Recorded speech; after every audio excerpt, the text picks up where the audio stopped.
Morning, the show Phoenix Magazine readers voted number one talk radio show in Arizona. Number one during your morning commute. Number one whenever news breaks during your day. And number one whenever and wherever you want to talk sports. Now it's time for Monty in the Morning.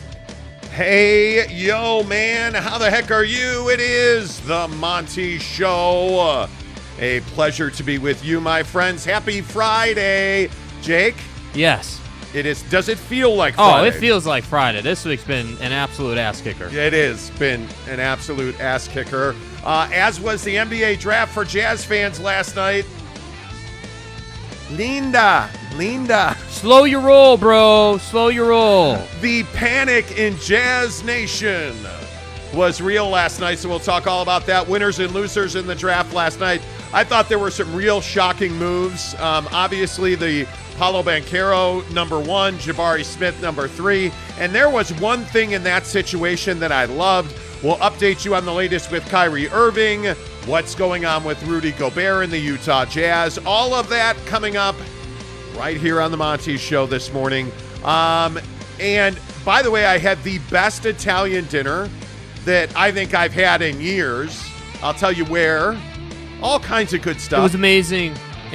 Do you know what the Metaverse is? Will you pay Netflix to show you ads? All kinds of good stuff coming up. Make sure, though, right now you hit subscribe because we are rocketing up the billboards. I don't know what that means. We have a lot of subscribers coming to the show. We are currently at 4893. Almost there. So we are just almost there. 107. Yeah. Subscribers away from giving you a PlayStation 5 right here on the Monty Show. When we get to 5,000 subs, we are going to give you a PlayStation 5 on the show. So if you're here right now, give us a thumbs up. Make sure you subscribe so you get your shot to win the whole kit and caboodle. But without further ado, let's talk about the NBA draft and the Utah Jazz. It was a very quiet night for the Utah Jazz last night. And I think that's shocked a lot of people. Shock is not the word that I would use. Was I surprised? Sort of. I thought that the Jazz would prioritize a first-round pick in this draft. They clearly did not. And the question that I think has to come to mind is, what now? What next? What are the Utah Jazz doing? And if you remember one thing that I've told you repeatedly, remember that this is a very long summer. There's a lot of time.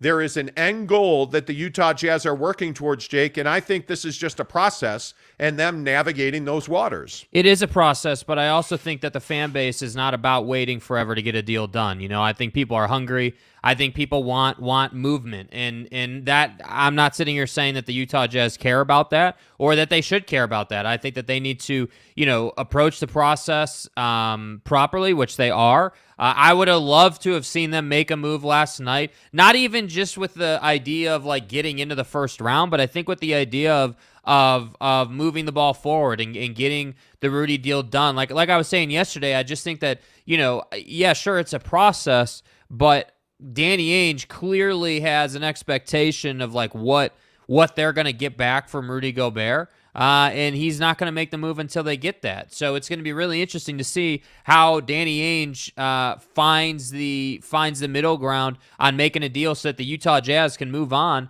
from Rudy Gobert. And frankly, I think that the Utah Jazz not being in the draft is a really interesting thing. It's almost uncomfortable to say the words, hey, the Utah Jazz were not in the 2022 NBA draft. It's kind of crazy to say that. And so, when you combine that thought process with what we saw go down at the top of the draft last night, I think it's a really interesting time for the organization. But overall, I think I definitely want to say that if you're a Utah Jazz fan, like, we shouldn't be panicking. There shouldn't be the hysteria on Twitter about, oh, well, now they're not going to trade Rudy and we're just running it back. Last night I must have saw like, I don't know, 20, 30 tweets from different accounts saying, oh, well, the Jazz just want to run it back. And if that's the case, I'm jumping off the ship until, 2024 or whatever. Like, That's not what's happening here. You have to understand that, yes, it's a process, but inside of that process, you have to understand the Jazz are not in a position to make a deal with ease. There are a lot of things at play. There are a lot of complexities for the Utah Jazz, and I think that whether they make a deal with the Chicago Bulls or whether it's with another team, I think you just have to understand that this Rudy Gobert $50 million deal is not an easy one to make. And that's why I think you're going to hear the word a lot, hey, this is a process, because it is a process. But I think, what you also have to understand is fans are hungry, man. Fans are tired of having the same conversation. Is Don leaving? Is Rudy getting traded? Like, are we going to trade Mike? Like, I think there's some burnout factor on that. And that's why I think that the fan sentiment right now is a little anxious, a little ready for some movement.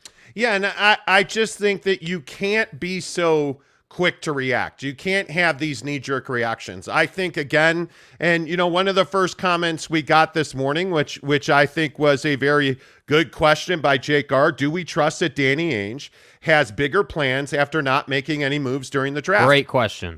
A great question, Jake. I think I do trust Danny Ainge. I mean, why? What's your reason for trusting him? Well, I think when you look at Danny and you look at his experience and you look at his track record, that's all you really have to go on with Danny Ainge. And I think if you look at what he did in Boston, if you look at the way he's executed throughout his career as an executive, he seemingly always has a plan. Why would that change now? And that doesn't mean you agree with the plan. That doesn't mean you like the plan. But he has a plan. And from what I understand and what sources at the Jazz are telling me, they simply were not able to get a deal that they liked. Mm-hmm. And they're not going to just make a deal for the sake of making a deal. They knew from the moment that Danny Ainge was hired as a CEO last fall, because I know he only started this job in December, but Danny Ainge was in place last fall. He began consulting Ryan Smith last fall. They knew at that point that this was not going to be a club that you build through the draft. So it's not surprising. I think it would have taken, and from what I'm told, it was going to take the perfect deal to make a trade last night for the Utah Jazz. It really is that simple. That deal didn't come along. The good news is they're in a position where nothing's broken, nothing's lost. They still have every opportunity in the world to move Rudy Gobert to Chicago, to Atlanta, to any number of suitors, because there's not a lack of teams pursuing Rudy Gobert. That simply is not the situation. Mm-hmm. It's the right trade that nets you the return that you're looking for. And Jake, yeah, I have every reason to believe that they are going to make that deal. Nothing, in my opinion, and from what I've been told, has changed with Rudy Gobert. Yeah, and I think that, when it comes to Danny Ainge and his reputation, I mean, I completely agree that I think you have to go off his track record. But again, I can't emphasize this enough. Like, for the Utah Jazz, for the fans, like for everybody involved in this conversation with whatever side you're on, I understand why you want the Rudy deal to go down. But I would pose this question to you. Would you rather them last night have made a deal in haste and probably not gotten what they truly wanted or what they truly feel is the proper value for Rudy Gobert? Or would you rather come out, 3 weeks from now, let's say, or whenever it comes out, like down the line, would you rather come out down the line that the Utah Jazz made a deal with Chicago that sends Rudy Gobert to the Bulls and you got a great trade package back? Which would you prefer? And I'm telling you, you got to be patient. And it is a process, but I also am the guy who has been saying that every day that goes by that they don't make this deal is another day that you're running out of time. And I only say that, not to say that they should rush, but to say that they're not in a position to run it back with this current roster. You're not in a position to bring Rudy Gobert back at this stage. And that's why I say it's just a really interesting situation. Do I think that there's any reason to panic? No, I don't. Do I think that they're going to trade Rudy Gobert? 100%, 1,000%. Rudy Gobert is going to get traded. He's not coming back to the Utah Jazz, and it's just a matter of putting the proper deal together. And I'm assuming, and we talked about this earlier in the week, I'm assuming the reason that this deal has not happened yet is because Chicago's got to go and get, they were working on some draft capital, and they're still working on it, I would guess, for future drafts. So that's probably what's holding this deal up. Yeah, I'm not the guy that's going to panic. Like, I mean, it is not concerning to me that they didn't make a move last night. And I think when you look at the question that I think is overwhelmingly on Utah Jazz fans' minds, which is what's next for the Utah Jazz? The same thing that was next yesterday. I think you are trying to make the best deal possible. And as we head for July and NBA free agency, I think you're going to see that deal get done. And when you look at what's going on around the NBA, look at this Kyrie Irving situation. Look at what, the Knicks did last night with Kemba Walker. And we're going to get into those deals in a minute, but teams are maneuvering behind the scenes. From what I understand, the Jazz had deals they could have done last night, but those deals didn't net them the return that they felt like they needed for Rudy Gobert. So why are you going to make a trade that you don't feel like is the best situation for you? Jazz fans, I think you just have to relax. And I think that Jazz fans have to embrace the fact, Jake, that this is a process. And I certainly don't think that this is at all a negative thing that they didn't make a deal last night. No, and I don't think they made a mistake. I don't think they've misstepped. I don't think that there's some kind of problem here. But again, I think that it has to be said again and again, like Utah Jazz fans are not thrilled right now. And I understand the organization probably doesn't give a rat's ass about how you feel about anything. No. Like, honestly, they don't.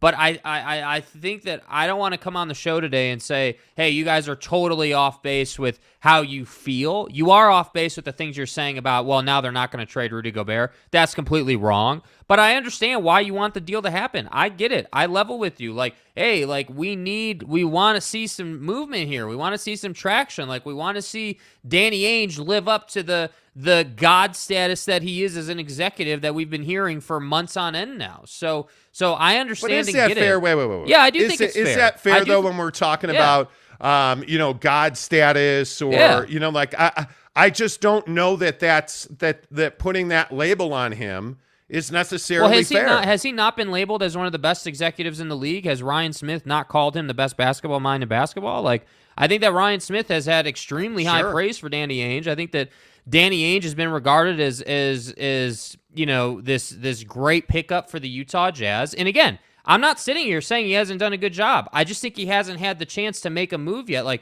Or he has had the chance. It just the right deal hasn't sort of come together yet for him to pull the trigger on it. And that's why I say I think that when it comes to fan sentiment and how people are feeling about the Utah Jazz right now, they're thirsty for something to happen. And I think part of the reason for that is because Danny Ainge is regarded as one of the best basketball minds in the league, one of these guys that you can bring into your organization who will build a championship contender. And that's because of his track record. That's because of how highly Ryan Smith speaks about him. And so that's why I say, is it an exaggeration to say these were, referred to as a God-level executive? Well, sure, there's some exaggeration in that. But I don't think the sentiment is that far off. I think Ryan has said that, hey, he's this great guy that's going to do some stuff for us. Yeah, I don't disagree with that. Now, I mean, has Ryan Smith hyped up Danny Ainge? Well, yeah, I would agree with that. And I think when we get into situations like we're in now, where the Utah Jazz had a very quiet night last night, yeah, I think that there is going to be consternation and concern amongst Utah Jazz fans. And I'm not even saying that that's unwarranted. I understand why you feel that way. And reading some of the comments this morning, yeah, I think I look at Jeremy Bolton. He says, I don't think Danny would make a move just to make a move. I think that's exactly right, JB. I think you're exactly right about that. Good morning, Gabe Levy says there isn't a player in the draft that turns the Jazz into an immediate contender, and every other trade option is still in play. Some folks really need to chill. That's Agreed. right. And I look at the Phoenix Suns, who I think are a perfect example of this. The Suns were not built through the draft. The Suns were built through veterans.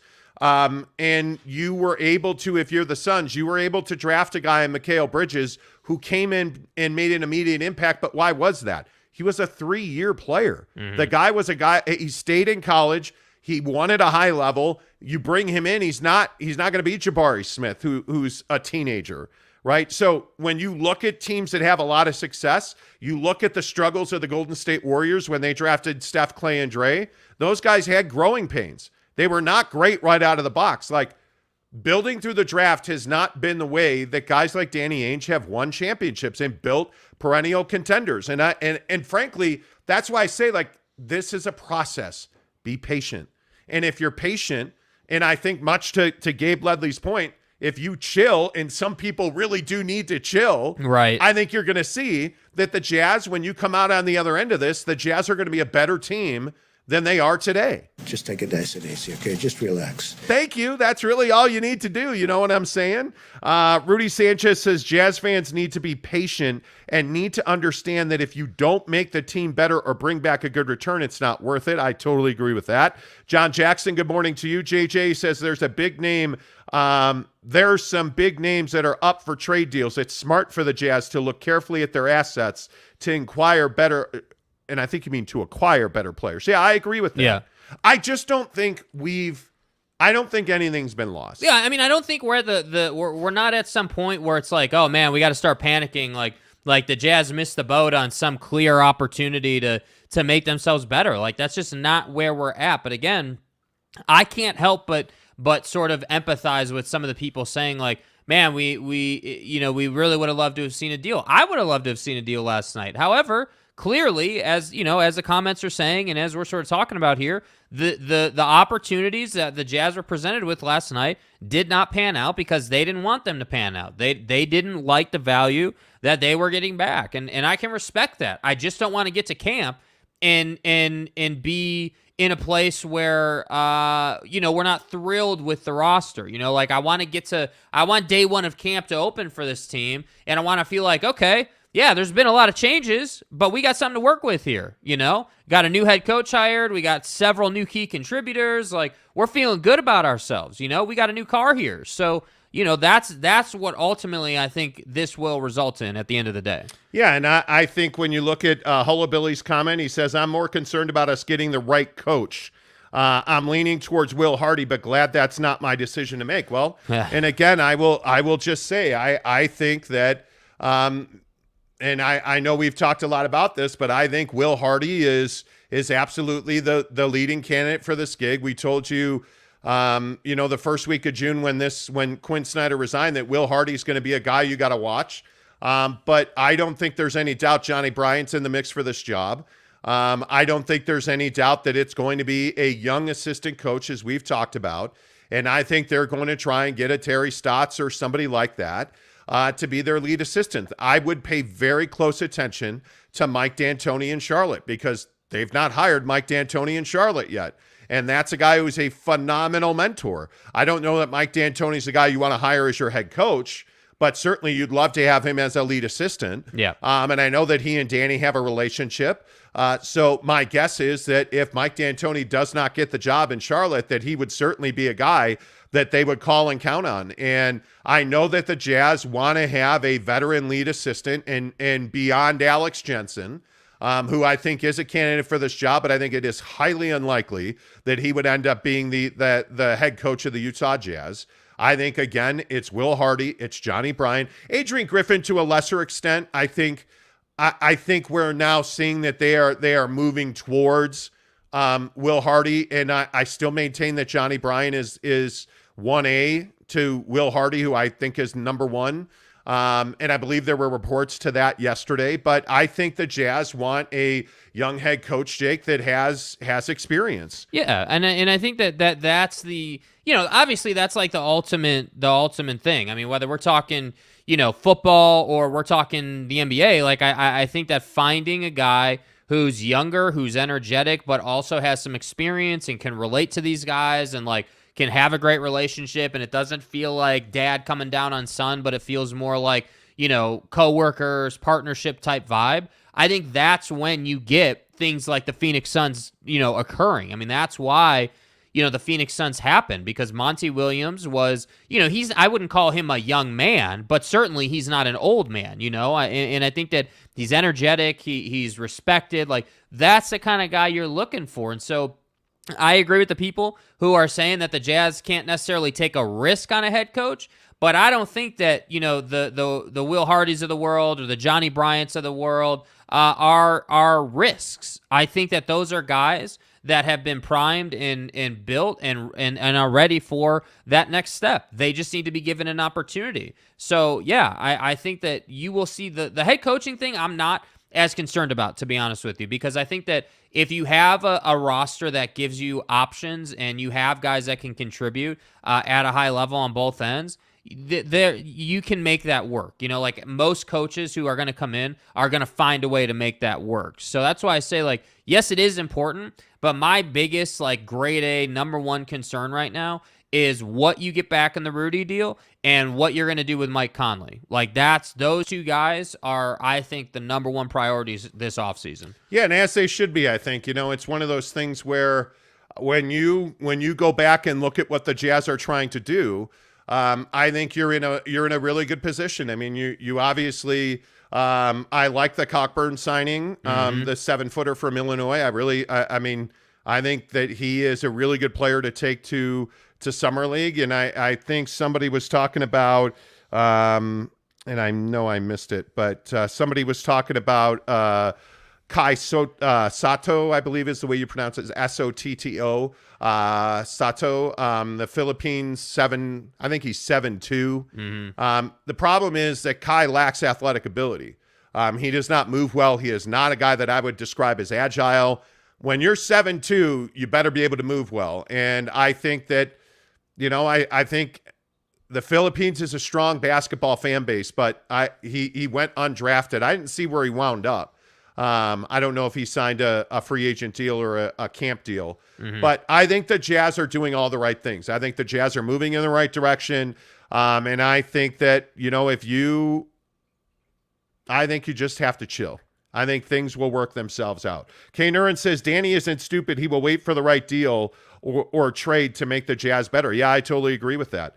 Jackson Graham, good morning to you. He says, it's hard when other teams make progress and the Jazz are Groundhog Day. Well, I don't know what other teams around you are making progress. I mean, certainly when we look at, winners and losers, which we're going to do here in about 5 minutes, obviously teams like Oklahoma City, Houston, I think Detroit had a really good night in the draft last night. But when you look around you, I think this Jazz team wasn't looking to make progress with a young player through the draft. Yeah. Again, I think this is going to be a team that's going to build through free agency and continue to surround guys like Donovan Mitchell with talent. And if you can do that and you can remake this roster, I think they're going to make fine progress. Yeah, and I think you don't want to be comparing the Utah Jazz to the Houston Rockets or the Detroit Pistons or the Oklahoma City Thunder. Those teams are picking at the top of the draft for a reason. And again, it's no disrespect to them, but there's a reason you're at the top of the draft. I mean, rules are rules. Like, setup is setup. Like, you lost enough games to be up there. And that's why I say, like, again, the conversation was never, hey, the Jazz should try to trade into the top 10 of the draft. I mean, that's not where they are right now. Instead, what I think it was is like, all right, like yesterday on the show, I was talking about the fact that, hey, there is a decent chance that the Rudy Gobert deal does get done tonight because I think that the Jazz can kind of see an opportunity here. Like, okay, we can get, obviously Vooch or, Kobe White or like that package of players. But if we can mandate a first-round pick, even if we're in the 20s in the first round, let's say, like low-end first-round pick, that's still an improvement, And if you were able to get that, then maybe that's a deal you would consider. But clearly, again, not to be repetitive, but they didn't get that. They didn't see a deal last night that was worth it, and that's why nothing happened. Yeah, I don't know. It'll be interesting to see what happens with the Jazz. Tanner Plummer says, hey, Jake, what did you think of your boy Chet getting drafted by OKC? Hey, guys. I mean, I think that's exactly where I think it was expected. I think that Chet is like I said yesterday, I think Chet's got to build his body, but I think that people know what he's capable of. And I think that Chet is somebody who is a workhorse. I mean, by all reports, he's a guy that they had to forcibly keep out of the gym over the summer. And so I have no doubts that Chet Holmgren is going to build his body and build his game. And I think, if I'm being completely honest, I think it's probably going to take a couple of seasons for him to really find his own in the league as far as physicality is concerned. Because that's the thing. At the lower levels, he didn't need to play with a real physical edge because he's bigger than everybody. Well, now that's not the case, right? Yeah, like you are bigger than everybody, but you're not nearly as strong or quick, and that's going to be what holds him back for a couple of seasons, I think. But I think he's going to be really good. Yeah, I think that Chet wound up exactly where you needed him to. I mean, obviously, it was surprising, in my opinion, that Jabari Smith went 3 and Paolo Banchero went number 1. I mean, Banchero, I think, is a wonderful talent. There's no doubt about that. But the thing that I really liked about what we saw from Jabari Smith last night is he was clearly pissed. Yeah. He was upset. And I think if you're the Orlando Magic, you better watch out for the Rockets because he's going to be coming for that ass. Yeah, you know. I love that about Jabari Smith. And again, I think Paolo Banchero is probably the best pro player in this draft, potentially. But Jabari Smith is right there. I think Jabari is going to be fantastic. And again, I think Houston all night long was truly one of the best players. But were you surprised? How surprised were you, Jake, that Banchero went number one? I mean, I think I wasn't super surprised just on a surface level that Banchero went number one. However, what I am surprised about is that Orlando basically switched its entire opinion on who they should pick. Like, I mean, you for a long time were Jabari Smith. NBA draft night gets here, and all of a sudden you're Banchero. So I think what's interesting within that is that, you know, good organizations, they don't falter like that. They don't waver. They don't change their mind. They do their homework. They scout the hell out of these guys, and they make a decision, and they have a plan ready to go heading into the draft, you know? And so that's why I say, like, again, with all due respect, the Orlando Magic are the Orlando Magic for a reason, you know? They're a team that's up and coming, that is young, that's not very good. Like, you can't switch course like that. But what don't you have in Orlando that you have in Houston? You don't have elite young guard play in Orlando. Yeah. You have Jalen Green, an elite young guard, who, in my opinion, is going to be, I think, in the next 3 years, he's going to be one of the top 5 players in the league. And now you team him, and you team Jabari Smith, and you team Kenyon Martin Jr. together. Like, you look at that group of players. This is why the Christian Wood trade makes perfect sense.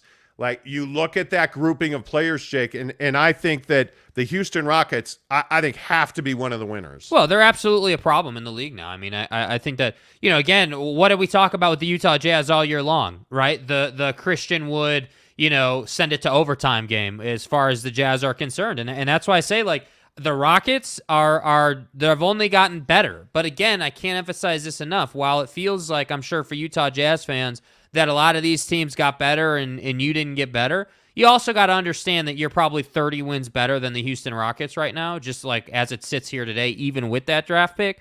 So that's why I say Danny Ainge is not in a position to just roll out and make any deal and like just sort of slap this thing together, if you will. Like, it has to be the right deal that brings the right players back. And that's why it's going to take time. But yeah, I think Houston had a phenomenal night in the NBA draft. Well, and I also think one of the losers in this draft is the Sacramento Kings.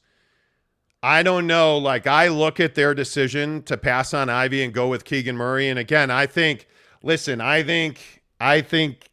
Keegan Murray's a great player. Mm-hmm. I mean, there's what we saw of him at Iowa was great.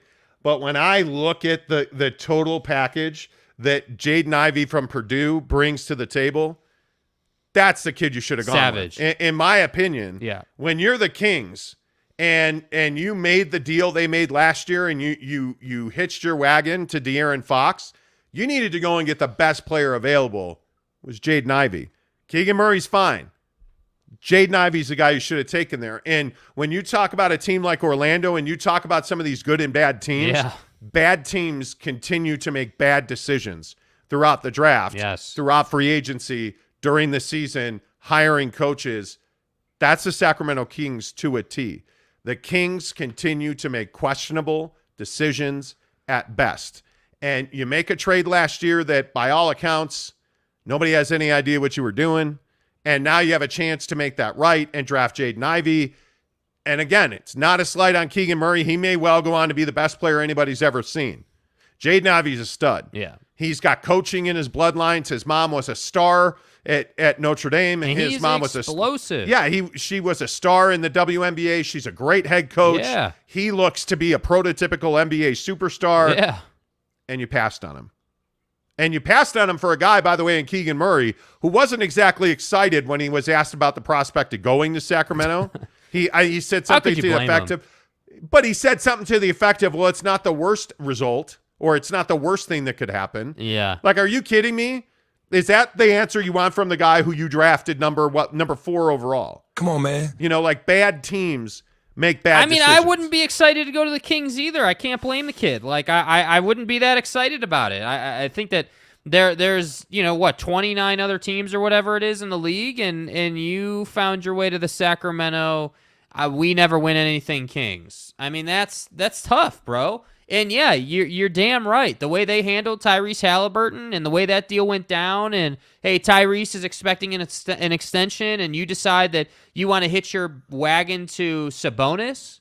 You want to trade for Sabonis so that De'Aaron Fox can be the guy with Sabonis. And you thought that would take you to the postseason? No, I don't think so. That didn't really do anything for you. And that's why I say, guys like Keegan Murray or any of these other guys that go to bad teams, I would have some hesitations as well. And then there's Jaden Ivey. Yeah.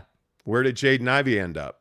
Well, he ended up with the Detroit Pistons, who I think had a phenomenal night last night. They wind up with Jaden Ivey, Jalen Duren with the 13th. They're going to wind up buying out Kemba Walker. Mm-hmm. And now you're going to put a group of guys like Ivey, Cunningham, Duren.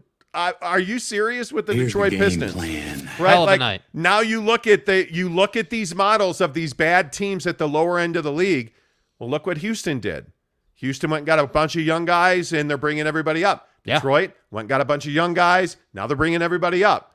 And I think the other thing you got to remember is these teams aren't done. That's why now it makes sense. The Jeremy Grant trade makes sense.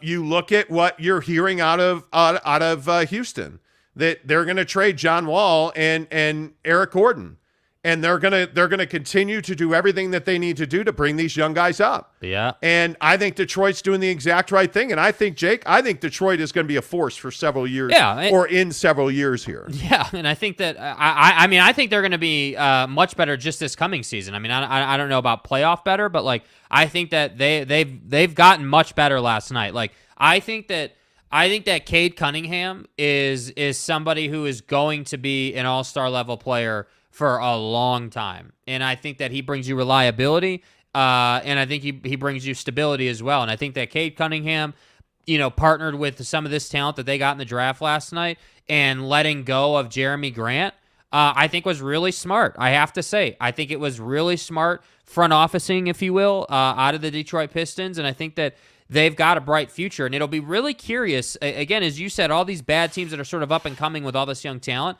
who is that team that really breaks through first? Is it the Rockets? Is it the Pistons? Is it now Orlando? Because don't forget about a guy like Markelle Fultz. Don't forget about all these other guys, Cole Anthony. Like, they've got talent on that roster. Now, obviously, that talent's got to put it together and play good basketball. But again, when you have talent, at least now you've got an opportunity to win some games.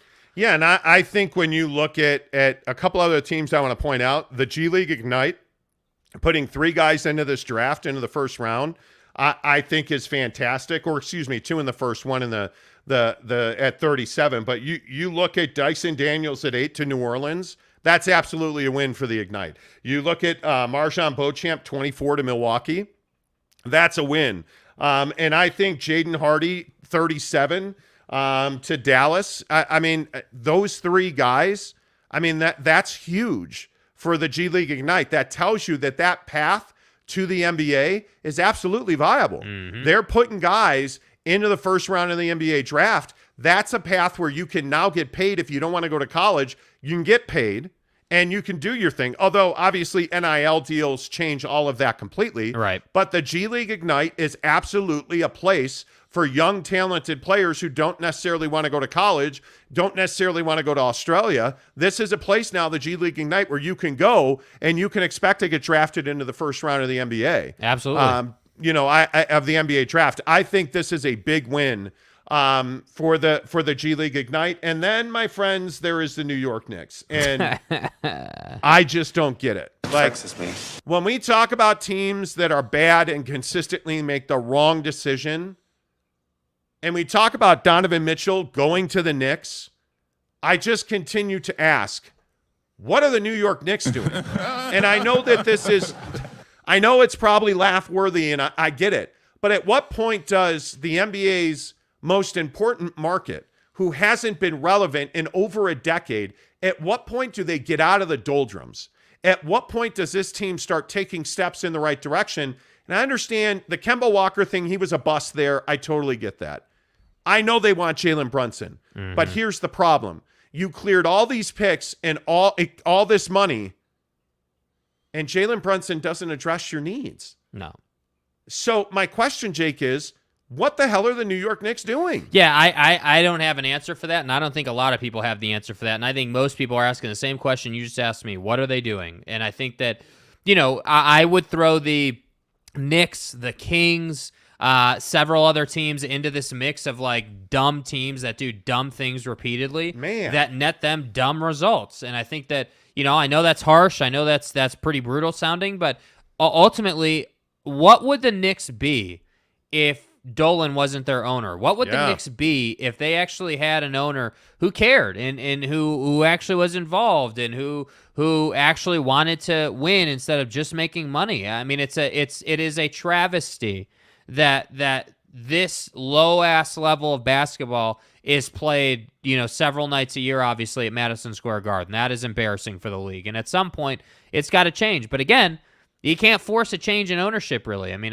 you're just not. That's never going to happen right now. So that's why I say like it's really frustrating. I wish the Knicks were better. Honestly, I'm not a Knicks fan, but teams like the Knicks, the Celtics, the Bulls, the Lakers, like the original OG franchises, those are the teams that the league needs to be good in order to thrive. And the Knicks are certainly that team that everyone talks about, but they're a laughingstock, and that's unfortunate. Yeah, and I think Alex Chacon makes a great point. Are the Knicks really clearing all this cap space to overpay Jalen Brunson? Yeah, you probably are. I mean, they probably are, because Jalen Brunson, thank you to the Utah Jazz, Jalen Brunson is going to get paid. Yeah, he is. I mean, he's a guy that, and listen, if this is what the Knicks are doing, it's not a bad move to go and get Jalen Brunson, but he's not a guy that you build your franchise around, in my opinion. Yeah, so secondary player. Yeah, that's crazy to me. Tanner Plummer, my money is on the Rockets to break through before the Magic and the Pistons. Totally agree with that. Hey, guys. Totally agree. One round left. Good morning to you. Sometimes the best trade is no trade. Former Jazz GM Kevin O'Connor would say. I totally agree with that. Jeremy Bolton, brilliant plan on the Jazz. They made Brunson look like MJ out there during the playoffs, so the Knicks had signed him. That way they stay away from Donnie. I saw this out of a certain radio personality in Spence Checkets yesterday tweeting about that, and I thought that was really interesting. I completely disagree that they made him look good intentionally. Obviously, that didn't happen. Yeah. But it just is. It's a frustrating thing because Jalen did go off against the Utah Jazz. Jalen did make them look silly. Jalen did dominate them, and ultimately now we're here. Funny thing about Spence Checkets, you bring him up. Mm-hmm. I guess yesterday, and I don't get to listen to a whole lot of radio because I'm busy at the Yelpatory, but apparently yesterday Spence was ripping our show on his show and talking about X, Y, and Z, and that we were tweeting about the Kyrie Irving situation, and a bunch of dudes tweeted at us, and I think it's so funny that every radio show in this town is talking about us. Mm-hmm. And I just don't understand it. Like, it is baffling to me that these guys continue to talk about us. Like, it is. So apparently Spence was upset, or whatever he was, annoyed or whatever, that I was tweeting about the Kyrie Irving situation. And he said something to the effect of, yeah, sure, like some guy that does a YouTube show has sources about Kyrie Irving. And the best part about that is it's dumb luck. I just happen to be really close with a guy that's right in the middle of that situation. Like, it's dumb luck. And I've said this before, like a guy I went to school with was works at the big, a guy in the right place at the right time. Yeah. And we tweeted a week ago about how Kyrie Irving wanted Miami or LA, and that his relationship with LeBron James has been fine. Yeah.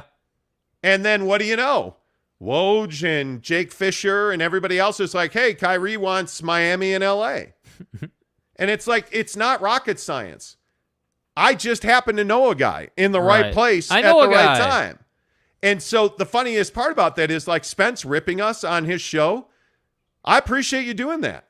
Knock yourself out, man. Thanks, Spence. We appreciate you talking about it. And that's the funny thing. Like, everyone assumes that like upsets us. It doesn't upset us. I mean, and this is the beautiful thing. Again, I say this every time we have this conversation, that I don't have an allegiance to anybody in this damn town, right? I don't need to be nice to the Utah Jazz. I respect the Utah Jazz. I respect them a ton.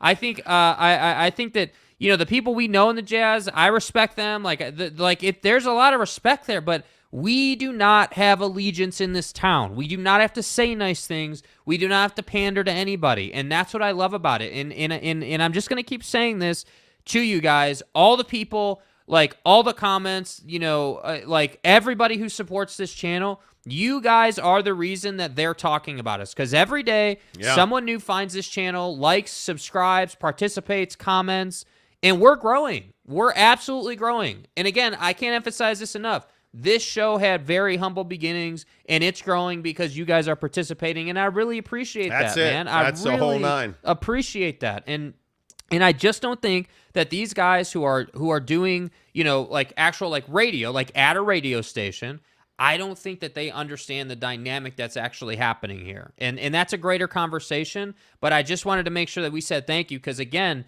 not being corny at all, totally genuine. You guys are the only reason that we're doing what we're doing right now. Yeah, and I think the interesting thing is that we can't hide from the things we've said. Like, I mean, our show is archived every single day on YouTube, and I encourage you to go back to November, December when we started talking about the Jazz stuff. Go back to when Rudy signed his damn contract and what we said about it. Go back to what we said about Mike Conley's deal when they signed that deal. Yeah, go back.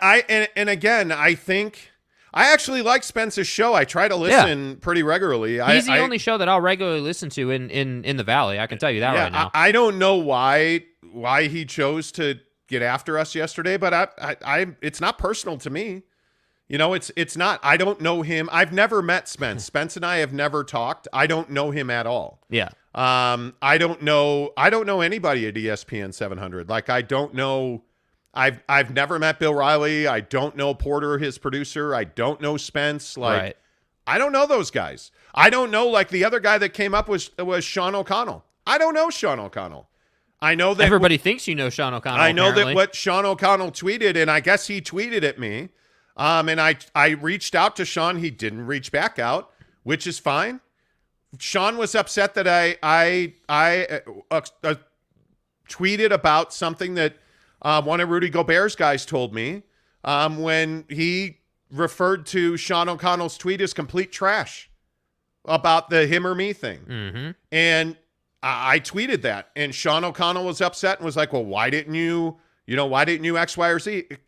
I don't at people. It creates drama. There's no there's no for win it. in it. Yeah, there's like, not why a that? connection. There's not a connection. And I think that's what these guys don't understand. And again, I'm not trying to, we're not looking to spend like, a half hour on this or something crazy, but I just think it needs to be said. Like I hope that Spence Checketts is listening to this show right now. I hope that guys like Bill Riley and like all the other guys in this town are listening to this show, because I don't give a damn if you talk about us or not. Yeah, it doesn't matter. Care less, dude. In fact, what I would tell you is every single day someone new finds this show because of the power of the internet and sticks around. They don't have to. Like, the other thing that I think is so funny is that it's one of these things where he's ripping us for doing some guy with a YouTube show. Well, where do you think your listeners are, bro? Like, I think this is the problem. Here's why I don't work in radio. And not be that honest, I'm bragging. Man. I'm not that I'm bragging. We've had opportunities to do a show Several. here, and we've not done it because guys like Spence, guys like these guys that have always done radio and don't have the courage to step out of that. Your listeners are on YouTube. Your listeners are on their phones. Your listeners, and we've seen this in Chicago. We've seen it in Charlotte, Nashville, Dallas. Across the country. I mean, all of these, like New York, all of these huge markets, their best talent are no longer on the radio. They're on YouTube. They're on websites. They're on platforms. Mm-hmm. Because you can't do this job when the Utah Jazz own your radio station. You can't do this job when you are aligned with and in bed with the University of Utah. You can't do this job when your radio station owns the Jazz and is owned wholly by BYU and the Church of the Latter-day Saints. Mm-hmm. The Church of Jesus Christ and Latter-day Saints owns Facts. KSL, owns Bonneville, which has the rights to the Utah Jazz now, that obviously owns BYU. Like, you can't be you can't be unencumbered. Spence Checketts is mandated on a regular basis, I would assume. They have to talk about the Utes. They have to talk about RSL. Yeah. The main reason I turn off Spence Checketts on a regular basis is he will put on, like Elliot Fall the other day, who comes on his show, I think, every week. I could be wrong. That has no value to me. That has no value to me whatsoever. It just, like having Trey Fitzgerald on your show like 3-4 times a week, that's really difficult for me. I like Trey a lot. Like, Trey treated me very well when I worked here. It's not that I don't like Trey or that I don't like RSL. It's right now I want to talk NBA and I want to talk college football. Yeah. That's what I want to talk about. Yeah. And that's what I'm looking for. The reason that you can't do that is because they have to talk RSL. Yeah. They have to talk Utah. They have to say good things about the Jazz. They can't give you the undivided truth about BYU. Why are we winning on BYU? Why last football season did we have Kalani Sitake's interview details before anybody else? And it's on YouTube. Go back to last October and November. Do it. Please. It's on YouTube. We beat everybody on Kalani Sitake and Jaren Hall last year. And frankly, were we always right in our opinions? No, probably not. Were we always accurate in the things that we believed? No, probably not. But our sourcing was never wrong on BYU. Yeah. We are the only ones who told you about Kalani interviewing across the Pac-12. The only ones telling you that he told Washington, hey, you know what? Because Washington asked Kalani Sitake, if we offer you this job, would your preference be to stay at BYU or to come to Washington? And he said, well, I want to stay at BYU. That's why Kalani didn't get an offer from Washington. And who had that first? We did. And the reason that is they reach out to us. BYU came to us. Yeah. The people at the Jazz came to us. Yep. It's not like we're like, hey man, why don't you be our source? That doesn't work that way. And it's not how the industry has ever worked. Ever. I just think it's interesting to me. It's interesting to me that this is what we've gone to. And what I think traditional radio stations like KSL Sports Zone or ESPN 700 or whoever, at some point, you can't keep doing what you've always done because it's always going to get you what you've always gotten. Yeah. And it is what it is. All right. If you're just tuning into the show, good morning. Good to see you. The biggest stories in sports this morning in Utah, very clearly the Utah Jazz. Mm-hmm. I think this situation last night, a lot of people are asking, is it concerning that the Jazz did not make a trade for Rudy Gobert? It's not. I wouldn't be concerned about that at all. I think that this is just a process. And what you're seeing now is this is a process that's playing out. And there's an end goal, as it was explained to me by my sources at the Jazz yesterday. There's an end goal, and there's a process to reach that goal. And they're not going to deviate from that process. And frankly, in my opinion, I think when you look at what the Utah Jazz did last night, there was no damage done. I mean, again, I think Kofi Cockburn's a great pickup. Mm-hmm. Frankly, he's the exact same player that Rudy Gobert is, and he's a better player than Azubuike is. Right. So I think they did nice things with their summer league signings and their training camp deals. But there is work to be done, and there are deals coming for the Utah Jazz. So I don't certainly believe that they're not going to do anything. And as far as what's next for the Utah Jazz, I think their primary focus now is to move into the next phase of the offseason, which is, hey, we got to make a deal here. Yeah. And I think over the next week to 10 days, as we head for NBA free agency and the negotiating windows open, I think you're going to start to see that the Jazz are now in a position where they can see draft picks, where they can see who drafted where and who ended up where and what deals can we make. And it's smart to put yourself in that position. I mean, I totally agree. I think that Danny Ainge deserves a lot of credit for that. I think it would have been easy last night to be a little hasty and trying to get a deal done that maybe didn't get you the value back. And frankly, I said on the show yesterday that I wouldn't have been surprised, but at the same time, he didn't do that. And I love that about Danny Ainge. I love that he understands the value of Rudy Gobert. I love that he wants to be able to sit in his perch and look out over the landscape at all the different opportunities and say, okay, based on what they did in the draft, this tells me they're looking to do this. Can I leverage something there? Like, he just wants to be able to see the entire landscape and then go out and make a deal. So I think it's smart, ultimately. I think it's smart. I totally agree with that. And I think you're going to see deals are going to get done. And it's simply a matter of, time. It's getting the right net in return. Mm-hmm. But I don't think there's any doubt. And NBA sources told me yesterday that the Bulls are still really wanting to make a Rudy Gobert trade. I think one of the things you saw yesterday certainly was that the Bulls were not able to acquire more draft capital. And I think that was one of the major roadblocks is if this deal was going to get done before the draft or on the draft, somebody would have had to make a significant deal to add capital, and the Bulls were not able to do that. Yeah. So I still don't think that this means Rudy Gobert is staying. I think you have a lot of real estate in front of you, and I think your prime season for making trades in the NBA is about to kick off, frankly. The minute that teams are past focusing on the draft, it allows them to really realize, like I look at the Knicks and Jalen Brunson is a great example of this.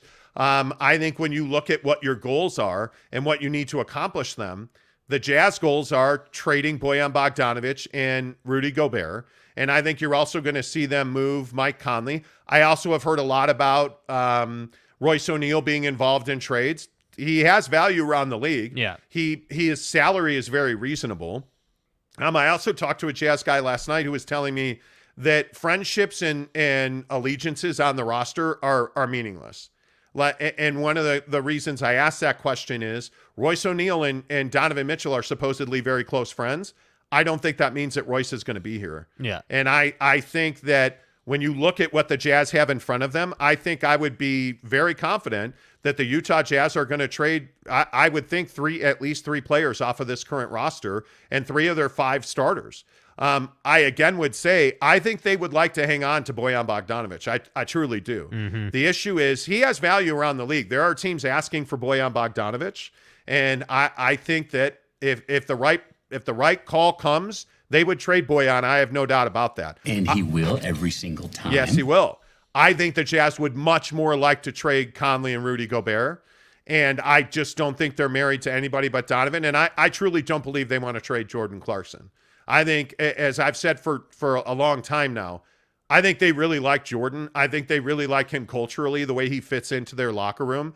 I think Jordan handled all of that noise and the distraction of the locker room issues last year. I think he handled it really well. And I think they recognize that. And I think they recognize that his game fits really well into most systems. So let's project and say, hey, you do hire Johnny Bryant or Will Hardy. And I think those are the 2 names that you really are coming down to. Because, I'm curious if Charles Lee is truly available or truly wanting to be available, because I don't know that he is. Remember, he just got a big raise and a title bump with the Bucks. But I think Will Hardy and Johnny Bryant are your guys. And I think if you bring those 2 guys in, they're going to want to play at pace. I don't think there's any doubt about that. And I think Jordan Clarkson plays very well at pace for the Utah Jazz, Jake. And I think they would like to hang on to him. Yeah, I completely agree with everything you said there, 100%. And it's interesting. Spencer Morgan is echoing the opinion of several people. Terry Stotz, Spencer says, would be a great choice. The question I have is, what is the attraction to Terry Stotz? And this conversation about what you need in a head coach, I think this is a really critical conversation for the Jazz. Because the answer is I don't know necessarily what you need in a head coach or if there is one specific thing you need. But I think what you need is you need an assistant coach with developmental experience. And I think you need that younger profile because usually an assistant coach is going to be a younger guy. And I'll go with Will Hardy because that's the guy that I would hire. A guy like that, what Will brings to the table is youth enthusiasm, and a new perspective. I know what Terry Stotz is as a head coach, right? Like, I know what Terry's done. I know how he runs his practices. I know how he structures his rotations. I know what that looks like. He hasn't won, and he's had really good rosters, and he hasn't won. That gives me a little pause. I look at a guy like Hardy. I look at a guy like Johnny Bryant. Those are young coaches with new, fresh perspectives that can relate on a personal level to Donovan Mitchell. I think that's really important. I think Donovan Mitchell has to have a very close relationship with his next head coach. And at times, that wasn't the case with Quinn Snyder. And I think part of the issue is that when you don't have that close personal relationship with your star player, accountability becomes a real question. And I think one of the things we saw that plagued this Jazz team the last 2 seasons was complete lack of accountability from the coaching staff to the players. And I think that can no longer be the case, Jake. I think you have to have a guy that's young, has a new, fresh perspective. And I think somebody that will come in and get close to Donovan on a personal level. Yeah, and I think the reason that Will Hardy should be the favorite or considered the favorite is, again, he's been through this process. What you're trying to do, Will Hardy's already done. Like, that needs to be said over and over again. Yes. Like, with the Celtics, he developed Jaylen Brown and Jason Tatum. He was part of that process. So why on earth would you want to sign a guy in Terry Stotz who, yes, has experience, no doubt is a good head coach? I mean, I don't think anybody would question that. But we're not looking for a good head coach. We're looking for the right head coach. We're looking for somebody who checks multiple boxes, not just somebody who is a line item on a spreadsheet to fill a slot, And that's why I think that while I respect Terry Stotz and I love his career, love what he did in Portland, just not a winner. And a guy that I think is just a bridge guy, meaning that, hey, we're here, we need a couple of seasons, go ahead and be our head coach for now. Like, I think that's what Terry Stotz does great, but I don't think that's what the Jazz want, frankly. I think that the Utah Jazz want someone who's energetic, want someone that has a young, fresh voice, want someone that brings tenacity. And, yeah, I think all those things you were talking about, like relating to Donovan Mitchell, being a younger guy, like, I think all of those things help. And that's, I think, the only concern with someone like Will Hardy or Johnny Bryant. And Danny talked about this in that little interview they did with David Locke at the practice facility. Yes. 2 weeks ago, I think it was. Danny talked about the fact that not concern, but the thing that he's considering with hiring younger head coaches is that the challenge with that is they may not have, a full staff of guys that they need that they can just bring in. Like when you hire Terry Stotz, let's say, or Mike D'Antoni or whoever, like when you hire Doc Rivers, let's say, Doc's got a whole slew of guys that he's going to bring in as part of his team because he's been around forever. Will Hardy doesn't have that. Johnny Bryant doesn't have that. So that's the other challenge you have to consider when you hire younger head coaches as well. But I also think that's why you're interviewing Terry Stotz. Yeah, and that's a great point. I've always loved this. Like he could come in and be, if he's open to it, he could come in and be an executive assistant or lead, assistant or whatever. I think that's great tactics. And that's why as well. I said earlier, if you're just tuning in, we were talking about this, and I said I'd really pay attention to Mike D'Antoni in Charlotte. If Mike doesn't get that job in Charlotte, and by all accounts he's already met with Michael Jordan, but did not get hired, and maybe they're just going to and Woj, I think, reported yesterday that the Charlotte Hornets are completely reopening their coaching search because the guy they wanted to hire didn't take the job. Yeah, that whole Kenny Atkinson situation was not great. It was weird. Yeah. But Kenny decided to go back to Golden State, and now it puts Charlotte back in the square one box. Mm-hmm. So they're reopening. That doesn't mean that D'Antoni won't get that job. But if he doesn't get that job, that's a guy that you got to go to right now and say, hey, what would you think of being Johnny Bryant, Will Hardy, Sam Cassell's lead assistant? Because I think that's exactly what you need. And again, I still maintain the value in talking to a guy like Terry Stotz is not to hire him as your head coach. The value in talking to a guy like Terry Stotz is his perspective, his experience, his feelings. What has he seen about your players? What has he seen about your team? What has he seen about the way you guys do business? And I think one of the other things, Jake, that is so important is we've got to stop talking about who the Jazz have always hired. And one of the narratives about this team, and one of the guys I talked to at the Jazz said this to me the other day, what makes you think that those narratives from 5 years ago are still the same narratives that are true now? because one of the storylines that we talk about is, well, hey, it took 6 weeks to hire Quinn Snyder, so it's going to take 6 weeks to hire the next coach. Yeah, that was a big narrative around here. That's 8-9 years ago, man. Yeah. And I understand that that's how things had always been. But if we've learned anything from Ryan Smith isn't doing it the way the Millers did it. Ryan Smith is doing it the way he wants to do it, for better or for worse. Yeah. Ryan Smith is going to do Ryan Smith, which I'm thrilled with. Yeah.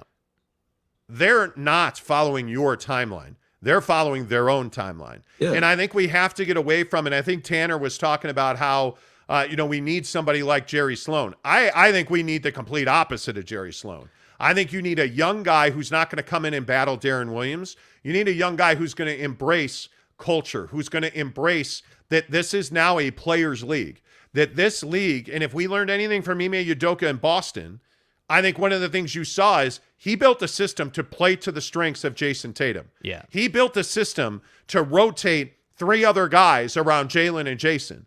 And that is exactly why they got better. And what did he do? He brought in team defense first. And they were not good the first half of the season. They struggled, frankly. They were a mid-table team in the Eastern Conference. And then as we saw them get past the All-Star break, and we saw them start finding their feet a little bit, and we saw them get away from, are we going to trade Jalen? Are we going to trade Marcus Smart?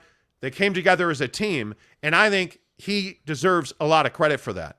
And I think when you see the way that team came together, one of the reasons I really want Will Hardy is he's in the room. He's there. He watched the way he's done what you're trying to do, bro. And he watched the way they built that Celtics team. Yes. And that's why I'm telling you, I think you need that kind of experience. I'm not saying that Terry Stotz is a bad coach or would be a terrible hire, because he wouldn't be a terrible hire. But he's not the right hire, in my opinion. Yeah. So I think it is a fascinating conversation. I think it is very interesting to see exactly who the Utah Jazz hire. And I wonder who's the former player that's going to be on that next coaching staff. Mm-hmm. Because I think there's no doubt Alex Jensen's here. There is no doubt about that. My question is, do you get obviously Joe Ingles comes to mind. Do you get that ilk of player? Do you get a Sam Cassell type player? Udonis Haslem type player. A guy like that. Yeah. Do you get that guy? Do you get somebody that Andre comes Iguodala. Yeah, who's going to be a player coach, it looks like, with Golden State, by the way. But do you get that guy to come in and be part of culture building, be part of the detail building that has to be part of any successful NBA team? I hope so. And I think that one of the things that Danny's done in his history is he's been really smart with the way he's structured his coaching staffs and development departments. And I'm really looking forward to getting a coach in here and then seeing who Danny brings in with that coach to be his lead assistant. Because I am convinced from what people are telling me, they're going to hire a young current assistant head coach in the league. And one, I don't think it's Sam Cassell. Nobody said that Sam Cassell didn't do well. Nobody has said that Sam Cassell is not getting the job. Yeah. Something feels off about the Sam Cassell situation. Yeah. I don't know what that is, but I haven't heard Will Hardy knocked his interview out of the park. Like, that was a grand slam, walk-off, game 7, home run interview for Will Hardy. Yeah. That's not the case for Sam Cassell. Something felt off. Listen, we're in a strange time. Nobody, and I want to make this clear, nobody has said to me, hey, Sam Cassell had a terrible interview, or it just feels it's an instinct thing. Yeah, it just feels like something was amiss there. Yeah. So we'll see. The Nye guy, good morning, too. He says, it wasn't all unicorns farting pixie dust with Quinn's guys. It was time for him to leave, embrace the change. Yeah, I think it was. And again, if it was me, I would have liked to have had Quinn Snyder remain as the head coach. But he's not here. Yeah, it's not how it worked out. So you have a real opportunity now. And the one thing that was very clear coming out of last season, this team needs a culture change. Yes. This team needs a new vibe and feeling in the locker room. And I think you're going to get that. I truly do. John Jackson, do you think Quinn Snyder feels disappointed in his coaching or disappointed in the office? I think that's an easy answer. I don't think Quinn Snyder feels disappointed at all. That's my answer. I think Quinn Snyder needed a break. I think there was burnout. I think there was frustration.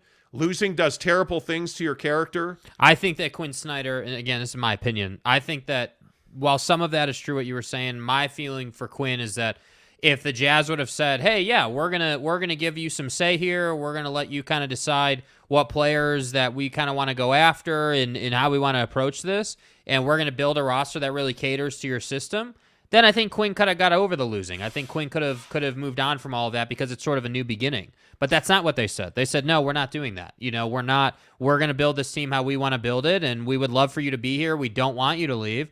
But that setup is just not going to be realistic. So that's why he left. Yeah, and I think that very clearly, and again, this is just my opinion, but I think very clearly there were issues between Quinn and Justin Zanuck and Danny Ainge. And I think that Quinn Snyder wanted different voices at the trade deadline. And that's why that presser was just so... It didn't happen. Yeah. Yeah. I look at where they are now, and I don't know. When I look at who's going to be the next head coach of the Utah Jazz, if I'm a betting man, my money's on Will Hardy or Johnny Bryant. I think Will Hardy is the best you could do. I think he's absolutely... I think he'd be a phenomenal the best hire. you could do. Yeah. I think he would be a phenomenal hire. Yeah. I really do. Alex Chacon says, I would be burnt out, too, if I had to deal with Dennis Lindsey for 8 years. And that's what I mean, dude. Like, they had a really good... And the truth about that is, and a lot of people ask me about this, Quinn Snyder and Dennis Lindsey had a good working relationship, I believe, for the first 4 years Quinn was here. Mm-hmm. And then there were some cracks in the armor. And that relationship began to falter. They significantly butted heads over Rudy Gobert. And the way that Quinn was using Rudy, they butted heads over rotations. And I think that one of the main reasons that Dennis Lindsey was gone the way he was gone is because Quinn Snyder did not want to work with Dennis Lindsey anymore. Mm-hmm. And when Ryan took over the team, I don't think there was any doubt that they were making that move. And I think that they chose Quinn over Dennis, and that was exactly the right move to make. Venom and vitriol. And, listen, I think when you look at the issues on this club, I think a lot of them are Dennis Lindsey made. And that's why this process that's playing out, I mean, think of it as you're standing in your backyard and you got to dig a 10-foot hole that's full of mud. Yep. That's exactly what Danny Ainge is doing. He's got a shovel in his hands, and, I think You're digging a 10-foot ditch with a little shovel in your hands. It's going to take some time. Yeah, I would totally agree. Jeremy Bolton says, Neville93, I looked at his Insta last night, and he still had his Jazz stuff there. Not sure what people saw. Let's see. What did Neville93 said? Neville93 said, I'll be seeing that Rudy Gobert scrubbed the Jazz off his Instagram page or something like that. What he did is he took out Utah Jazz out of his bio. Yeah. And he put deuces in the bio, and then he put a picture of himself looking down at the deuces. He's leaving. Yeah. That's there, and he did that across his social media. Yep. Rudy Gobert's leaving. Yep. I mean, and I don't think that's a surprise. I think, and again, we've reported this for months. Yeah. He is unhappy with being a scapegoat. Y'all feel me? Rudy Gobert has taken a lot of heat for the defensive struggles of this team. The Terrence Mann corner stuff, I'm going to go ahead and say got to Rudy Gobert. Yeah. And it should, by the way. As it should. I don't know. I don't think that Rudy Gobert, and you know what, Hola Billy, I don't disagree. I would do that too if I were Rudy. Yeah. I think Rudy Gobert's had a tough stretch here lately. I really do. I think it's been very difficult, and that's why I say the next head coach of this team, you can't get this hire wrong. So there's no reason to hurry. Everybody was like, well, they got to hire a coach before the draft. They do? Why? That's not part of the mandate. Well, I don't think there is a mandate. That's the thing. I think it's an opinion-based conversation. Some people are going to tell you, hey, hire the head coach, then build a roster suited to that head coach's strategy. Other people are going to tell you, hey, build your roster, put a team together that can be a winner, and then hire a coach to fit that team. So it's sort of this chicken and egg type conversation. And that's why I say, I don't think there are rules around how not Dennis Lindsey, he ain't here anymore, how Danny Ainge has to handle this. I think Danny Ainge, again, is experienced and knows what he's doing. And by the way, you think Danny Ainge doesn't have a relationship with Will Hardy? you got another thing coming. Those two know each other quite well. Yeah, quite I would well. agree. Okay. Yeah. Can we move off the sports now and move to Let's the go somewhere. non-sports? Yeah, let's go somewhere, Senator Cruz. Yeah. Cancun Let's Cruise. go to the metaverse because this topic is fascinating to me. I love this. Mm-hmm. People are buying real estate at a very high level in the metaverse. And I don't understand this. So first of all, Jake, do you have a firm grasp on what the metaverse is? The metaverse to me is like a digital landscape that people are trying to leverage. But I think in reality what it is it's just another way for the rich to take advantage of the poor. I think it's going to be packaged as, hey, this is like the bright new thing and this is the cool thing. Shiny new toy. You know, like it's just that thing. And the issue I have with it is, right now, how many people are going to go out and buy an Oculus just to access the metaverse, number one? Number two, how many people have the time to sit around on their couch and just chill while they're in the metaverse? Number three, when is it going to come out that you can stream the metaverse and like try to make money off of that? Because that's the only way it's going to take off. That's what has to happen for any of this to grab traction. So I just think it's not viable right now. Say good morning to Mrs. Monty. Whoa, that is. That's the blinds. That's hey, Mrs. Monty. Hey now. All right, we're gonna now. zoom out here a little bit. Got to dial in the shot a little bit. Get the rack in there. Yeah. You know. By the way, the camera, the camera looks a little better today. We did some work on it, so we're in a good spot. Mrs. Monty, do you and describe for me a little bit, run on a little bit, because I think you have a different perspective about this. What is the metaverse and what does it mean to you? The metaverse is just the extension of like being able to live in a video game. It's an alternate reality, right? And we watched a really interesting show, like the first episode of, oh shoot, I should have written down the name, but anyways, on Netflix. And the first episode was talking about the swatter. Oh, yeah. It started from a whole group of people playing Call of Duty, and then the whole swatting trend. And there was several people got convicted. But what was interesting is they did show two perspectives of young people.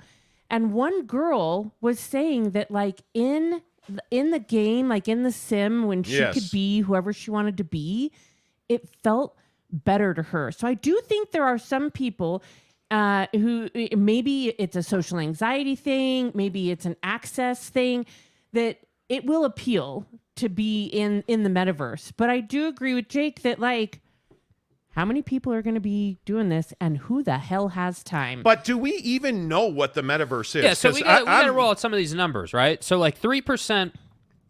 So there was a study done and people were asked, have you bought real estate in the metaverse? Mm-hmm.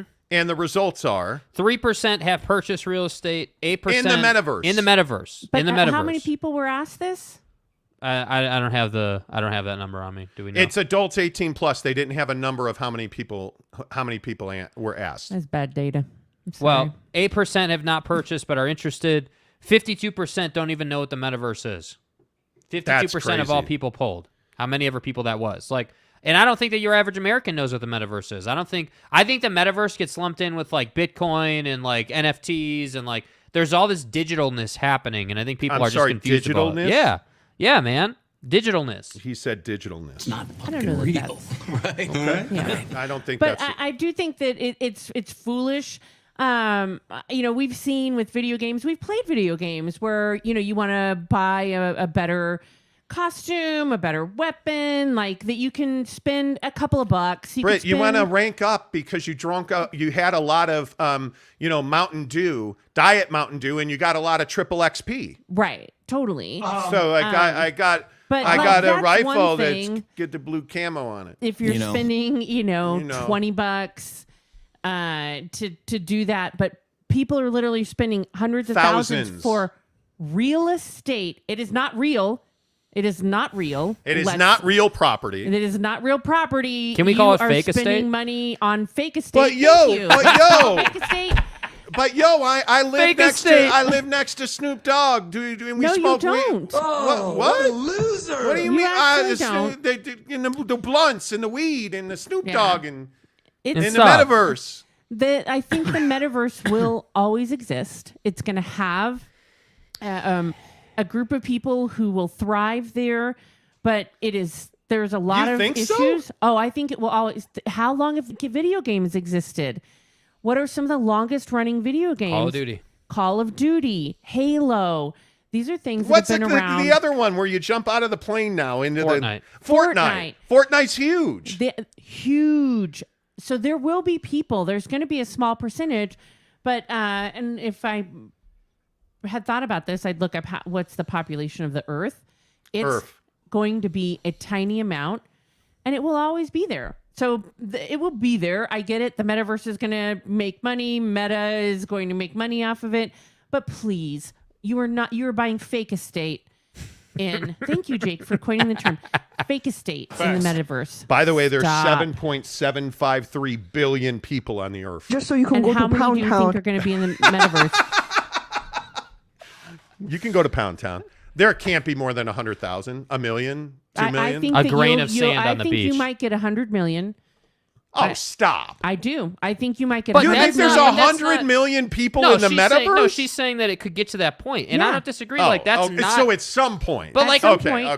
But you're not gonna. It's gonna be a small percentage. Yeah, but like 100 million is not a lot of people in comparison to 7.5 billion people. That's not a lot of people. No, it's a small percentage. Yeah. So, but here's the question though. This is the real question, and Jake is going to explain this story as well.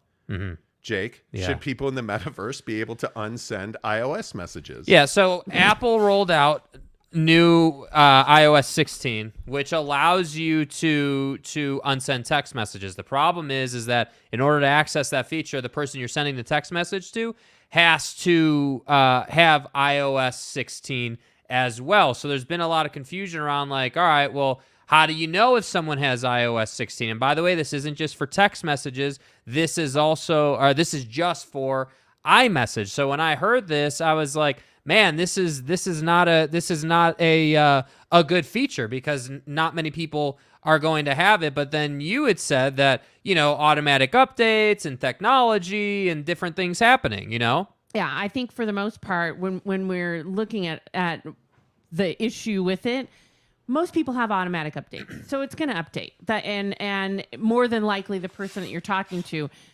But I think the reason why they did this is pressure from other apps that are being used around the globe. WhatsApp, you can delete it. Telegram, you can delete it. Disappearing messages, that kind of a thing. But isn't that the right reason to do this? I think that's the right reason to do it. Yeah, can you unsend the nudes everybody's sending, or what are we talking about here? I mean, is that what we can do in iOS 16 Have you ever now? sent a nude? No, never sent one. Mrs. Monty, have you ever sent a nude? To my husband. Yeah, buddy. Damn right she had. Yeah. Anyway, the point is, I think this is really smart by Apple because I think when you look at the way the world is working, I think one of the things we've learned in Ukraine is that you have to have the ability to be private.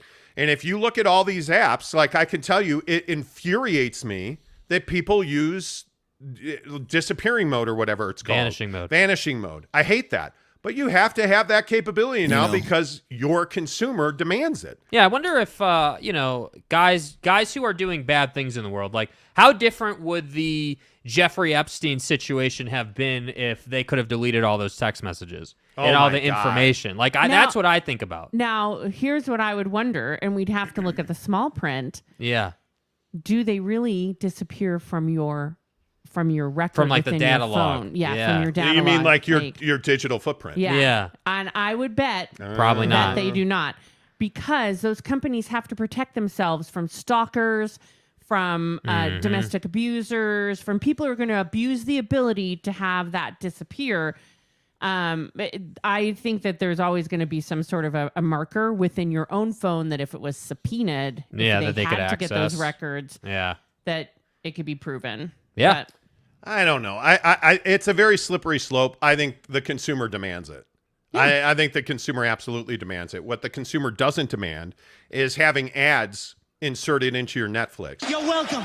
Oh, man, this is a big one. So Netflix has announced that they're going to have a tier where you are going to be able to pay less, but they're going to insert ads on that tier. But I think we all know where this is going. Netflix is in. They've laid off a ton of employees. They're hemorrhaging money because, frankly, they way overbought on content. They put out so much money to content creators. I mean, billions and billions of dollars. They're so in debt. They have no choice but to take ads. Yeah. And I don't think there's any doubt, and this could just be me, I don't think there's any doubt that in the future, Netflix is going to have full ads on their platform. Yeah, And I mean, I think it's a frustrating thing. No, I will 100% cancel my account, and I have had Netflix since I used to get it in my mailbox. 100% would cancel my account if you force me to take ads. I pay to not have ads. That is also why I don't use Facebook. If I could pay to not have ads on Facebook, I would actually pay to not have ads on Facebook. But it's more advantageous for them to have ads. So, like, if Netflix did that to me, knowing that I can have Prime and have no ads, I think they would also lose content creators if they forced 100% ads. Yeah. Now I understand you want to offer a lower tier. There's a lot of people who don't want to pay that full price. Okay, cool. Offer that as a lower tier, and you could do that, but do not force it on the people who are paying your full price. Well, first of all, was that a euphemism when you said that time you had it in your mailbox? Was that a euphemism? Anyway, the point is, Netflix. The point is, Netflix laid off another 300 employees in a new round of layoffs yesterday. Right. I don't know where Netflix is going, but when you look at streaming services, the more and more that we watch stuff on stream, the more I like Netflix. Netflix, in my opinion, has the best content. Like the David Letterman show, where he does that interview thing. I really like that. I like all the stuff that they have. Their original series, Jerry Seinfeld, comedies, Coffee, Drinking Your Mom in a Car. Drive to Survive, Stranger Things. Yeah, Stranger Things, my God. Squid Games, Ozarks. Peaky Blinders. Ozarks, Squid Peaky Games. Blinders is huge. Yeah, I mean, I think Netflix has the best content. Yeah. Yes. But I just Queer think Eye. they gotta get their business in mind. I actually really like Queer Eye. Queer Eye is amazing, and they've done such a good job with building that brand. Netflix, I don't think they're going anywhere. They're doing great. They have the best content. Don't mess it up, Netflix. Jeremy Bolton wants the Rappaport "You vaccine MFer" drop for those who buy real estate on the Metaverse. Okay, let me go digging here. Jake's got to dig through the down. Like We're digging deep. 50 pages here. We are digging Hold deep. on. Of like 50 Let me dig pages of it out. drops here. I'll find it. Move on to the next one. Mel Gibson, take my money. Most of the Alex Chacon says most of the streaming services do this already. They do? Do they really? Most of the streaming services insert ads already? Not on. I wouldn't say not on that. Prime. I don't see ads on Prime. Yeah, I wouldn't. I wouldn't say that. We were watching SVU on Prime last weekend. Now, Peacock, I haven't seen that. I don't know if Who the hell even watches Peacock? Okay, Like, does anybody even watch Peacock? I got Peacock I for don't know. the Olympics coverage. That was the original. But don't we also But get it free? I pay $5 a month. I get a $5 credit on my Amex bill, so I don't care. I don't really watch that much, but it does have all of the Law and Order, like all the seasons of Law and Order, all the seasons of Chicago PD, SVU. Yeah. So it's good. It's a zero cost. But look at Paramount to me. Plus, and I don't know how many people can see this. I don't know if I can insert this in front of Jake's face. That's Paramount Plus tweeting at me about the new Beavis and Butthead. Like wanting me to retweet that. Like, they have to do stuff like this. They have to. There's no way for people like Netflix and Hulu, the Hulus of the world. Now, I'll be honest with you and say I've never even turned on Hulu. I don't know a thing about it. I've never looked at it. But we use Amazon Prime and Netflix primarily. Yeah. And then for on demand, I'm a DirecTV customer, so I always have been and I probably always will be. Right. But like HBO Plus, and we get, because we're Amex Platinum members, and mainly that means I'm a pimp. Anyway, the point is, because I have a card that has no limit because I'm a millionaire. Right. Mr. fucking vaccination genius, scientific expert, you Stop fucking asshole. Yourself. You choose to play that drop now. Yeah, while I said I had out. to look for it. I had to look for it. Anyways, there you go, Jeremy Bolton. But my point is, we get it free through Amex. Having an Amex Platinum card, I think we get Amex Platinum. I think we get Paramount free or Peacock or whatever. I get a credit for my Peacock, but Yeah. don't laugh. James Knight Who the says hell you guys names need it to be like that? mindful not to lose the ability to have real-time interaction with your subscribers. It's what makes this show great. Yeah. We have a ton of interaction on the show. Like we now put the comments on the who said stream. that? Who said that? James Knight said that. James, Yeah, are you feeling lonely? I feel well. Yeah, what do you James, I know it's a cold, dark winter right now. That's every day. In the other half of the hemisphere. Hey, don't be nice to But him. are you going to be okay? No, Don't because you he know still who I hasn't sent am? us our 4X gold Yeah. that he owes us. You have to be nice to stupid people. Yeah, don't be nice to James Knight. What a jerk. I'm kidding. Talking with Raphael podcast says, I have Comcast Xfinity. You get Peacock for free with that. Oh, I didn't know that. There's I a did not lot. know A lot that. of like cell phone plans will give you something free. They build it in. But anyways, Netflix, don't try it. Don't try putting ads in my show. Don't do it. The whole reason why I pay the money for Netflix that I do, which is not a ton of money, right? It's like the same as a fast It's not food about meal. the money. It's about the premise. It's I want not to be able about the to money. stream shows. I want to be able to binge watch a show until you Yes. question if I'm still alive. Yes. That is Yes. why I have want it. Netflix. All right. Finally, Let's talk about what I did yesterday, which is I got a continuous glucose monitor. Hey, guys. Now, I want to make this really clear. I am not diabetic. I'm not pre-diabetic. I'm none of that. I 100% have been chasing a continuous glucose monitor because I'm trying to understand the impact that my food has on me. But as I found out the hard way, A, they're super expensive, and you can only get one if you have a prescription. So I actually reached out to my doctor, and he did a pretty good job. He was questioning me on why. And what I said to my doctor is, hey, I want to understand the impact as I go through this weight loss fitness thing that I'm trying to accomplish. I want to understand the impact that my food is having on my blood sugar, because that's a huge part of losing weight. So Right. I got to tell you, he wrote me a prescription for this Libre 2 thing. And Freestyle Libre 2 it's called, and you get this cool app with Why it. do I feel like I've seen a commercial on this? I feel like I've heard they that. run- Yeah, they the run Freestyle commercials. Libre 2, I feel like And I've heard They do? before. The in-arm glucose monitors are like the newest, technology, and it's Okay, but way easier. But I got to tell you, that was He panicked. I'm such people. a child. So I don't know if you guys can see it. It's right. Where is it? It's There it right is. here You on got the, to do your single up, bro. on the Yeah, back of can- my can- arm. I can- can't do the single up. It's Oh, on it's Mrs. on Monty. Mrs. Monty. My bad, But my I have bad, this my bad. little circle on the back of my arm, but it's got a needle in the back of it. And it's not a big needle, frankly. And I actually had anxiety over it. Uh-huh. And so Mrs. Monty took the thing out of the box. She opened it up. We looked at the needle. She put it on. They give you this little thing that you put on your arm and you push it, and it puts the thing on your arm. I'd love it to be wider. You don't even feel it going on your arm. Like, I can't feel it now. And I've had nothing. I felt a little tingling once it started working, but this is the easiest thing. So you get this app that they give you, and all you do is you put it on the thing. Put it on the thing, yeah. Uh-huh. And it's And very it powerful.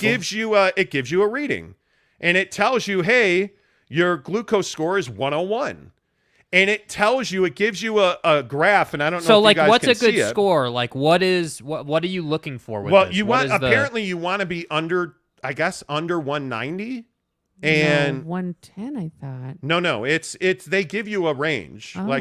they tell you what. And is the range personalized to you after it, like, learns based you, on or your like... it's a learning device, and they tell you what a good range is. Now, when you eat, your glucose is going to go up. So, Okay. But are you at all? What are your thoughts on? Because you're skeptical about this. I was skeptical about it. I would be interested in learning about it because I do think as you age, you get more impact from food on your glucose stability. So I would be interested in. I'm very interested to see what you learn out of it. Me too. But and let's just make clear, this is not an ad. He is not endorsed by. No, I'm He not is at all. Like, he just was curious. He's seen other people who have been getting some good information about what food impacts their bodies. So Yeah. So I'm excited about it. I am excited about it. I'll keep you up to date on it. I think it's a fun little thing that we get to do. So, yeah. It's a journey. Yeah, follow me on Twitter, Instagram, and TikTok, The Monty Show. You can follow Jake, SLC Supercars, and you can follow Mrs. Monty at She Explores Utah. Hey, great week on the show. Appreciate you guys supporting us. Thank you so much. And, you know, the only thing we ask is that, hey, watch the show, tell us what you think, and we'll deliver the same product every single day. We appreciate you being here. Until Monday, say goodbye, Jake. Goodbye, Jake.